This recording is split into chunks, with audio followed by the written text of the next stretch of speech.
सध्या शारदीय नवरात्र सुरू आहे। सर्वांनीच आपापल्या घरी घटस्थापना केलेली असेल, अखंड नंदादीप लावला असेल। जसे घटस्थापनेला विशेष महत्त्व आहे, तसेच या नवरात्रीच्या 9 दिवसांमध्ये आपण देवीची किती मनोभावे सेवा पूजा अर्चना करतो त्यालाही तेवढेच महत्त्व आहे। नवरात्रीच्या 9 दिवसात देवीच्या 9 रूपांची पूजा केली जाते। या दिवसांमध्ये कोणत्या माळेला काय करावे असा प्रश्न अनेक स्त्रियांना पडलेला असतो किंवा ज्या नवीन लग्न झालेल्या मुली आहेत त्यांना देखील याबद्दल माहिती नसते। तर आजच्या व्हिडिओमध्ये आपण अशाच काही प्रश्नांची उत्तरे पाहणार आहोत। त्यामध्ये देवीला कडाकणी कोणत्या माळेला बांधावी, तसेच नवरात्रीमध्ये देवीची ओटी कोणत्या माळेला भरावी, कन्या पूजन कोणत्या दिवशी करावे, तसेच देवीला पुरणपोळीचा आणि लाल भोपळ्याचा नैवेद्य कधी दाखवावा, अशी बरीच माहिती तुम्हाला या व्हिडिओमध्ये मिळेल। त्यासाठी हा व्हिडिओ शेवटपर्यंत पहा, जास्तीत जास्त लोकांपर्यंत शेअर करा आणि चॅनेलला सबस्क्राइब नक्की करा। देवीची स्थापना अश्विन शुद्ध प्रतिपदेला होत असते। देवीची स्थापना प्रतिपदेला केल्यानंतर 9 दिवस नवरात्री साजरी होते आणि 10व्या दिवशी विजयादशमी म्हणजे दसरा आपण साजरा करतो।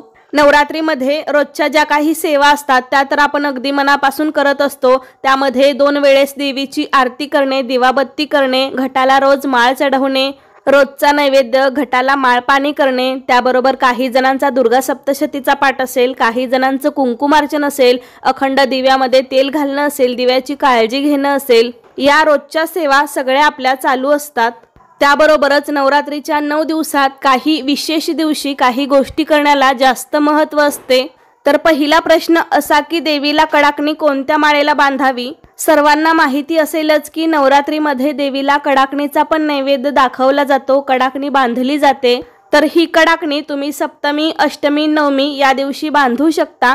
अनेक जण सप्तमीला म्हणजे 7व्या दिवशी कडाकणी बांधतात, पण तुम्हाला जर जमत नसेल किंवा शक्य नसेल तर तुम्ही अष्टमी आणि नवमीला पण बांधू शकता। कडाकणी बांधताना त्या एकूण 5 बांधतात, काही ठिकाणी 7 किंवा 9 पण बांधत असतील, पण आमच्याकडे मात्र 5च कडाकणी बांधतात।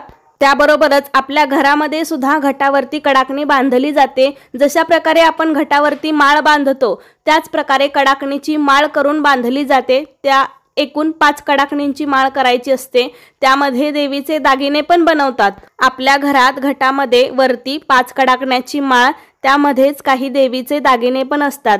तर त्याच पिठाचे आपल्याला दागिने बनवायचे असतात।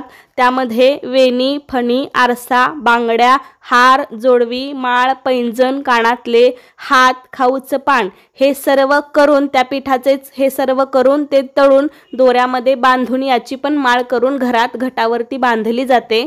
हे आपण सप्तमी, अष्टमी, नवमीला बांधू शकतो आणि जेव्हा तुम्ही बाहेर मंदिरामध्ये जाता तर तेव्हा तुम्ही फक्त 5 कडाकण्याची माळ करून न्यायची आहे आणि त्या ठिकाणी पण सप्तमी, अष्टमी, नवमी या दिवशीच बांधायची आहे।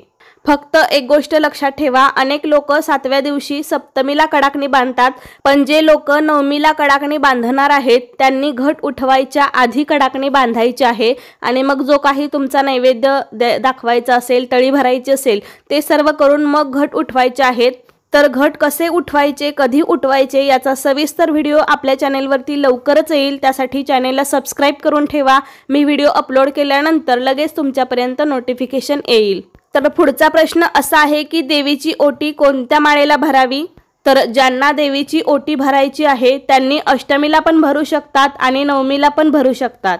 लक्षात ठेवा, देवीची ओटी आपल्याला यथाशक्ती भरायची आहे। त्यांनी देवीला साडी नेसवली म्हणून आपण साडी घ्यावी किंवा हे दिलं म्हणून आपण ते द्यावं असं काहीही नसतं। आपल्या इच्छेप्रमाणे आपण त्या ओटीमध्ये साहित्य ठेवायचं आहे। तुम्ही साडीने पण भरू शकता किंवा फक्त खणा नारळाने पण भरू शकता। देवीच्या मूळ पीठावर जाऊन ओटी भरणं शक्य असेल तर भरू शकता किंवा आपल्या ठिकाणी आसपासच्या ठिकाणी कुठे देवीची स्थापना केलेली असेल त्या ठिकाणी पण ओटी भरू शकता किंवा आपल्या गावामध्ये अंबाबाईचं मंदिर असेल त्या ठिकाणी पण ओटी भरू शकता। आणि कुठेही बाहेर जाणं शक्य नसेल तर आपल्या घरामध्ये ज्या ठिकाणी घटस्थापना केलेली असेल त्या ठिकाणी पण तुम्ही ओटी भरू शकता आणि ते साहित्य नंतर एका गरजू व्यक्तीला दान करू शकता। ही देवीची ओटी आपण अष्टमी आणि नवमीला भरायची असते। तर तुम्ही तुमच्या यथाशक्ती यथाभक्तीनुसार भरू शकता। त्यानंतर पुढचा प्रश्न असा की कन्या पूजन कोणत्या दिवशी करावे। नवरात्रीमध्ये अनेक जण कन्या पूजन करतात। त्या कन्यांना साक्षात आपण देवीचं रूप मानून त्यांना काहीतरी प्रसाद आपण देत असतो। मग त्यामध्ये कोणी भोजन देतं, कोणी फक्त गोडाधोडाचा एखादा प्रसाद देतात, काही जण खीर देतात. तुम्ही तुमच्या यथाशक्तीनुसार करू शकता. कोणतीही गोष्ट असो, फक्त आपण मनोभावे केली तर त्याचे फळ आपल्याला नक्कीच मिळते. तर ज्यांना कन्यापूजन करायचं आहे ते अष्टमी आणि नवमीला करू शकतात. काही जण सप्तमीला पण करतात, पण शक्यतो अष्टमी आणि नवमी या दिवशी जास्त करतात. जर तुम्हाला या तिन्ही दिवसांपैकी शक्य नसेल किंवा तुम्हाला वाटत असेल की पुढे काहीतरी अडचण येईल महिलांना वगैरे, तर त्यांनी या 9 दिवसांपैकी एखाद्या दिवशी अवश्य कन्यापूजन करू शकता. आणि जरी या 9 दिवसांमध्ये काही कारणास्तव कन्यापूजन करायचं राहून गेलं तर त्यांनी कोजागिरी पौर्णिमेला पण कन्यापूजन करू शकता.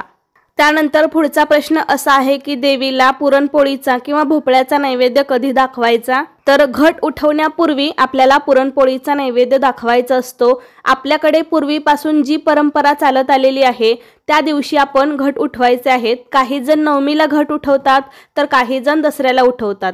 घट उठवायच्या दिवशीच सकाळी आपल्याला पुरणपोळीचा नैवेद्य दाखवून मग घट उठवायचे आहेत. काही जण गारवा म्हणून त्या घटामध्ये त्या दिवशी दही भात पण थोडासा टाकतात. तुमच्याकडे जशी पद्धत असेल त्यानुसार तुम्ही करू शकता किंवा आपल्या घरातील मोठ्या वडीलधाऱ्या माणसांना विचारून आपण हे सर्व करू शकतो.